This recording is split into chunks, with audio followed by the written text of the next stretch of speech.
এখন কয়েকটা দিন আমার বেশ ভালোই কাটছে, কারণ এখন আমার স্কুলে পরীক্ষা শুরু হয়েছে। তাই আমার স্কুল 2:30টাতে ছুটি হয়ে যায়, কিন্তু ঈশার এখনও পরীক্ষা শুরু হয়নি, তাই ওর স্কুল ছুটি হয় 3:30টায়।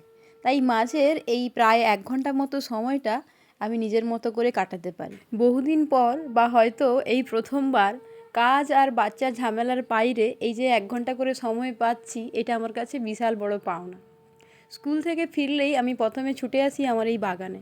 আর স্কুলে যাওয়ার সময় দেখেছিলাম আমার ওই সাদা গোলাপের গাছটায় পুরো ভর্তি হয়ে কুঁড়ি ছিল, কিন্তু ফিরে এসে দেখি বানর এসে অনেকগুলো কুঁড়ি খেয়ে নিয়েছে।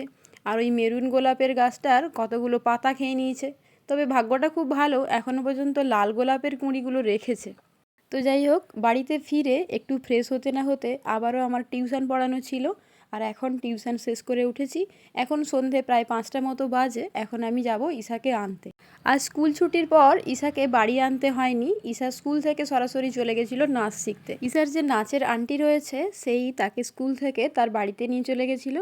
ওদের নাচ করা হয়ে গেছে। এখন ঈশা আর তার বন্ধু দুজনে মিলে এখানে ক্লে নিয়ে খেলছে।